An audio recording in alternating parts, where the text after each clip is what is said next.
Halo, perkenalkan nama saya Nikada Rizky Megayanti, NIM 20026121449. Saya adalah dokter muda di bagian anestesiologi dan terapi intensif FK Unut RSUP Sanglah pada periode 24 Januari 2022 sampai 6 Maret 2022. Di video kali ini saya akan membagikan presentasi mengenai nyeri, di mana topik bahasannya akan meliputi mekanisme perjalanan nyeri, instrumen penilaian nyeri, dinilai dari keuntungan dan kerugiannya, serta penanganan nyeri berdasarkan rekomendasi dari WHO. Jadi untuk definisi nyeri itu sendiri, menurut International Association for Study of Pain, nyeri adalah pengalaman sensori dan emosional yang tidak menyenangkan yang berhubungan dengan adanya kerusakan jaringan aktual atau potensial. Nyeri memiliki beberapa fungsi, di mana sebagai mekanisme proteksi, mekanisme defensif, dan juga sebagai penuntun dari diagnostik suatu penyakit. Nyeri bisa diklasifikasikan menjadi beberapa hal berdasarkan yang pertama adalah mekanisme patofisiologi, di mana nyeri akan dibagi menjadi nyeri nosiseptik dan nyeri neuropatik. Kemudian berdasarkan durasi, itu akan dibagi menjadi akut dan kronis, dan berdasarkan etiologi dibagi menjadi malignan dan non-malignan. Nyeri berdasarkan mekanisme patofisiologi itu dibagi menjadi nyeri nosiseptik, neuropatik, ataupun campuran. Jadi nyeri nosiseptik itu adalah nyeri yang timbul akibat terjadinya aktivasi reseptor nyeri yang berasal dari jaringan permukaan maupun jaringan dalam tubuh. Nyeri nosiseptik ini bisa dibagi menjadi dua, yaitu nyeri somatik, sifatnya terlokalisir, tajam, terbakar, dan tidak menjalar. Kemudian nyeri visceral, ini biasanya sulit untuk dilokalisir, diffuse, tumpul, kram, dan menjalar. Kemudian nyeri neuropatik, ini merupakan nyeri akibat adanya gangguan ataupun kerusakan pada saraf di tubuh. Jadi umumnya sifatnya adalah tidak terlokalisir, diffuse seperti tertusuk, adanya tingling, terbakar, tajam, kesemutan. Untuk nyeri neuropatik ini bisa bermanifestasi menjadi beberapa seperti allodynia, di mana rangsangan yang harusnya tidak menimbulkan nyeri bisa menimbulkan suatu nyeri, hiperaglesia, di mana rangsangan yang harusnya sedikit menimbulkan nyeri namun pasien mengalami nyeri yang berlebihan, dan hipoaglesia itu adalah kebalikannya, di mana rangsangan yang berat malah dirasakan nyerinya ringan. Kemudian parestesia yaitu kesemutan, tidak bisa merasakan rangsangan dengan baik, dan juga dysesthesia. Kemudian ada pula nyeri campuran, ini pasien bisa merasakan nyeri nosiseptik ataupun neuropatik, contohnya pada pasien dengan luka bakar yang merusak kulit, juga merusak pada saraf di kulitnya.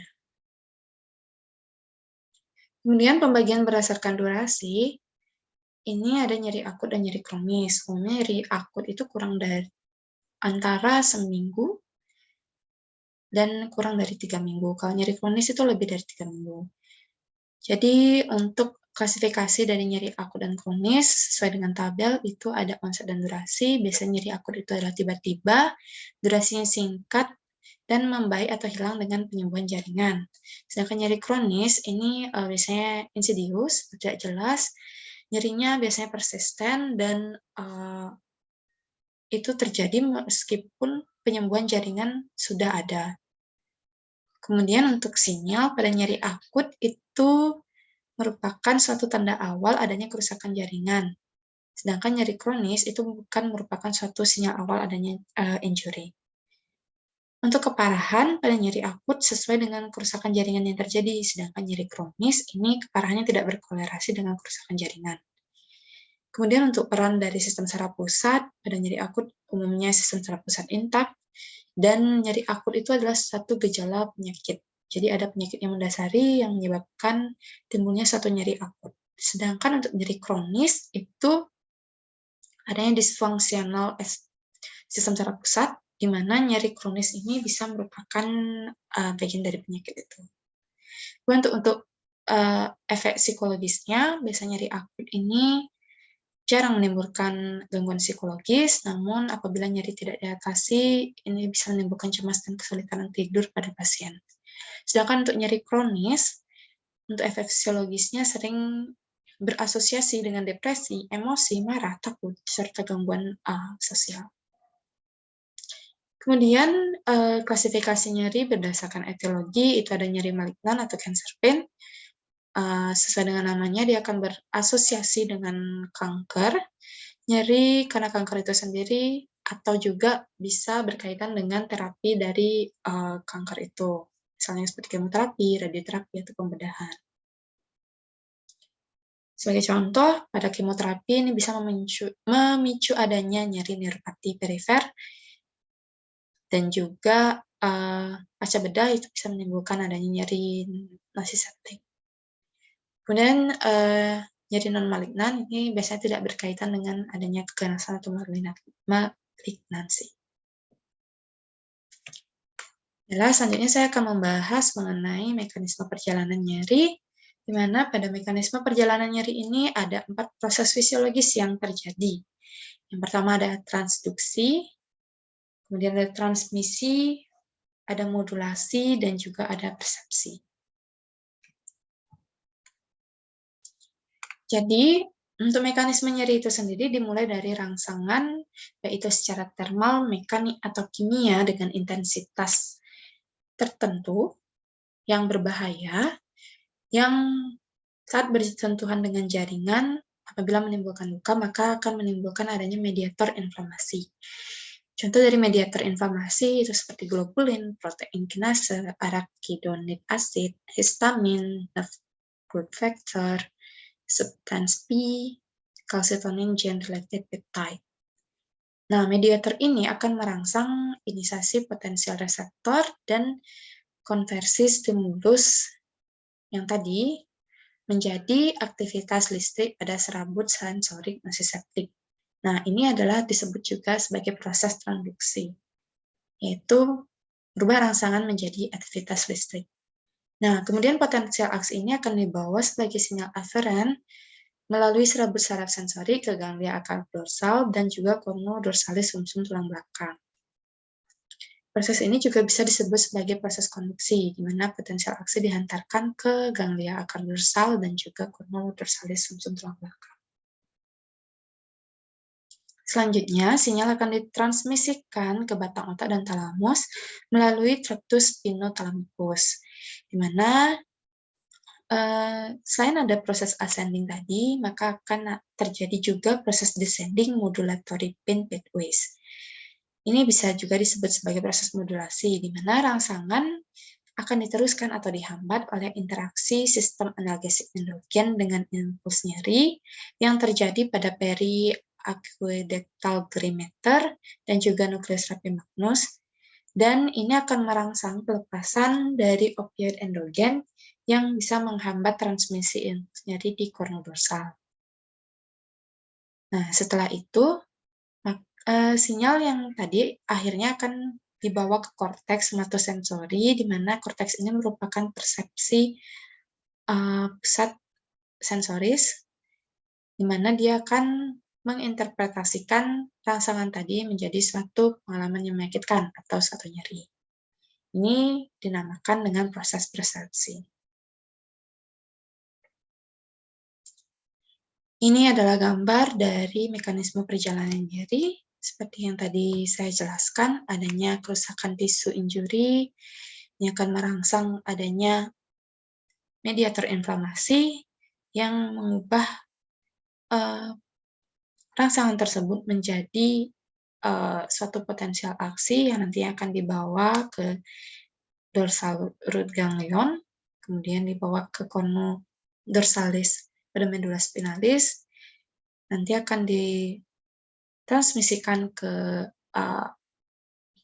otak melalui spinothalamic tract atau tractus spinothalamicus, dan kemudian nanti di otak akan dipersepsikan menjadi suatu nyeri. Namun ada juga proses descending modulatory pain pathway yang akan merangsang adanya inhibitor mediator seperti opioid, norepinefrin, glycine, dan GABA yang kemudian nanti akan dibawa ke cornu dorsalis dari medula spinalis.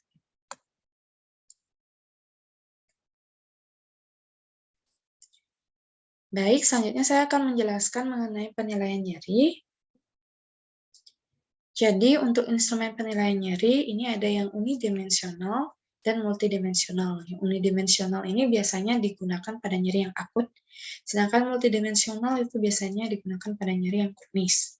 Contoh dari unidimensional itu ada FAS, NRS atau Numeric Rating Scale, kemudian ada WBFS, dan juga VDS. Kemudian untuk multidimensional itu ada McGill-Pain Questionnaire, Adaptive Pain Inventory, Memorial Pain Assessment Card, dan juga Pain Diary. Jadi untuk Visual Analog Scale atau VAS, ini merupakan skala linier yang menggambarkan visual gradasi tingkat nyeri yang mungkin terjadi pada pasien. Rentang nyeri diwakili dengan garis panjang 10 cm. Nah, nanti pasiennya akan disuruh menggambarkan garis di mana dia merasakan nyeri. Kalau misalnya dari garis paling ujung kiri itu adalah tidak nyeri dan juga paling ujung kanan itu adalah sangat nyeri. Nanti garis itu kita ukur, kemudian kita interpretasikan. Keuntungan dari penggunaan instrumen ini yaitu dapat dilakukan untuk evaluasi intensitas nyeri, mudah dimengerti dan mudah untuk dikerjakan, serta pengerjaannya cepat dan cukup akurat untuk mengetahui intensitas nyeri dari pasien. Namun ada pula kerugiannya yaitu tidak dapat diterapkan pada anak usia kurang dari 8 tahun karena sulit juga untuk dijelaskan mekanisme untuk penilaiannya. Kemudian sulit dikerjakan pada pasien dengan nyeri yang hebat. Kemudian tidak dapat mengukur semua aspek nyeri dan tidak banyak bermanfaat pada kondisi pasca bedah karena memerlukan koordinasi visual, motorik, dan konsentrasi pasien. Kemudian ada Numerical Rating Scale atau NRS. Ini digunakan pada pasien dewasa dan anak-anak yang lebih dari 9 tahun yang sudah mengetahui cara menggunakan angka untuk melambangkan intensitas nyerinya. Jadi nanti pasien akan ditanyakan seperti Ibu, Pak, kalau misalnya dari 0 sampai 10 nyeri yang Ibu rasakan ada di nomor berapa, seperti itu.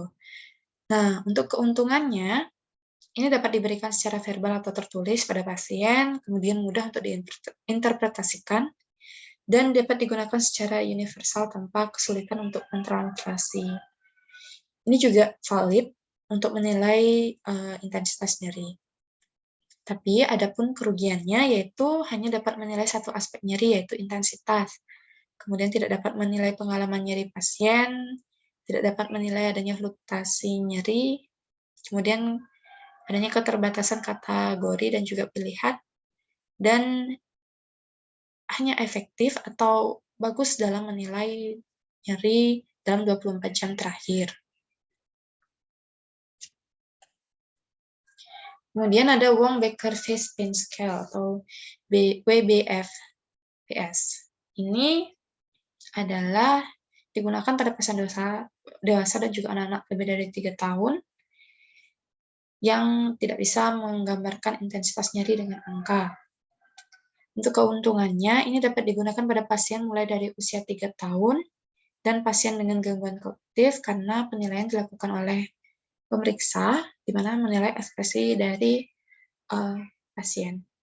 Kemudian ini juga sangat membantu pada pasien yang sulit menyatakan nyerinya dengan angka. Namun ada juga kerugiannya, di mana apabila pasien mengalami emosi tertentu bisa membingungkan penilaian dari nyeri yang dialami pasien. Kemudian ada McGill Pain Questionnaire. Ini terdiri dari 4 bagian, ada gambar nyeri, ada indeks nyeri, ada pertanyaan-pertanyaan mengenai nyeri terdahulu dan lokasinya, serta ada indeks intensitas nyeri yang dialami saat ini. Nah, ini merupakan penilaian atau instrumen multidimensional, di mana memiliki keuntungan, yaitu memiliki 3 komponen penilaian, bisa menilai sensorik, afektif, dan juga evaluatif, sensitif terhadap perubahan nyeri, progresivitasnya, dan juga evaluasi efektivitas intervensi nyeri yang diberikan. Kemudian penilaian ini juga valid dan reliable serta konsisten. Untuk kerugiannya, beberapa pernyataan ambigu dan tidak komprehensif, memerlukan konsentrasi pasien sehingga sulit dikerjakan pada pasien dengan intensitas nyeri berat, kemudian relatif lama dikerjakan dibandingkan dengan instrumen yang lain karena banyak sekali bagian dan pilihannya. Ini adalah gambar dari McGill Pain Questionnaire. Kemudian ada Pain Diary, ini juga merupakan penilaian instrumen nyeri multidimensional, di mana nanti pasien akan disuruh menulis sendiri pengalaman nyeri yang dialaminya. Jadi, keuntungan yang diperoleh dari instrumen ini yaitu baik digunakan untuk melihat pola nyeri, penyebab nyeri, terutama nyeri kronis, serta respon terapi dari nyeri sebelumnya. Kemudian, bisa menilai faktor intrinsik dan ekstrinsik yang mempengaruhi timbulnya nyeri, dapat melihat dinamika hubungan sebab akibat dan nyeri yang timbul, dan dapat dengan mudah menentukan hal-hal yang harus dicatat di buku harian, misalnya waktu, situasi, intensitas nyeri, dan intervensi. Ini juga akan membantu dalam penilaian nyeri pasien. Namun, ada pula kerugiannya, yaitu perlu konsistensi untuk pengisian Pain Diary ini. Kemudian sulit dikerjakan pada pasien anak karena perlu kompetensi untuk mengisi dan juga memerlukan perhatian dari orang tua untuk mengisi dari Pain Diary ini.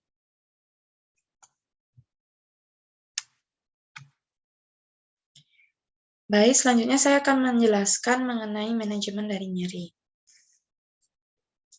Jadi, tata laksana nyeri sesuai dengan step ladder WHO itu sesuai dengan tingkatan dari nyeri yang dialami. Apakah itu nyeri yang ringan, atau sedang, atau berat.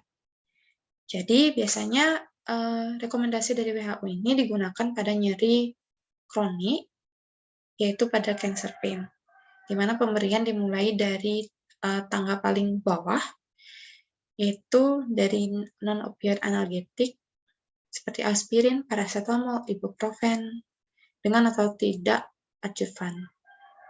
Kemudian, apabila nyeri tidak bisa diatasi dengan penanganan pada step ladder yang pertama, maka akan naik di tangga kedua, yaitu pemberian weak opioid analgetik seperti kodein, dextromethorphan, tramadol, dan buprenorphine. Itu pun dengan atau tanpa tambahan non-opioid seperti aspirin, paracetamol atau ibuprofen, dan juga dengan atau tanpa tambahan adjuvan. Apabila nyeri masih bertahan atau bisa diklasifikasikan sebagai nyeri berat, maka diperlukan adanya strong opioid analgetik seperti morfin, hidromorphone, oxycodone, buprenorphine, dan petadol. Ini juga bisa ditambah atau tanpa non-opioid seperti aspirin, paracetamol, dan ibuprofen, atau tambah dengan tanpa juga adjuvan. Kemudian, pemilihan obat ini harus sesuai dengan tingkat keparahan nyeri. Apabila nyerinya terjadi berat, bisa langsung ke step ladder yang sesuai dengan intensitas nyeri yang dialami. Misalnya yang sudah mengalami nyeri sedang, maka bisa langsung dimulai dari step ladder yang kedua. Kemudian, untuk yang dimaksud sebagai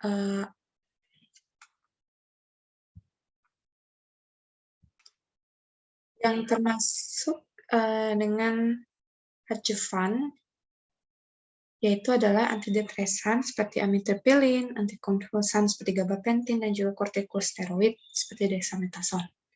Itu yang termasuk dalam adjuvan yang dimaksud di step ladder WHO. Berbeda dengan tata laksana nyeri kronik, pada nyeri akut itu biasanya dilakukan step ladder yang terbalik. Jadi untuk tata laksana nyeri akut itu biasanya dimulai dari injeksi opioid potensi yang kuat. Kemudian nanti akan menurun sesuai dengan penurunan dari nyeri yang dialami oleh pasien. Jadi yang pertama itu bisa dikasih pemberian injeksi opioid potensi kuat, namun perhatikan juga klinis dari pasien. Seberapa berat nyeri yang dialami oleh pasien. Kemudian menurun apabila nyerinya juga intensitasnya menurun, maka bisa diberikan opioid per oral sewaktu nyeri telah berkurang. Dan apabila nyeri sudah lebih ringan, itu bisa diberikan aspirin dan NSAID. Jadi sekian penjelasan saya mengenai nyeri, mekanisme nyeri, dan juga penilaian instrumen nyeri serta tata laksana dari nyeri yang singkat itu. Sekian presentasi dari saya. Terima kasih.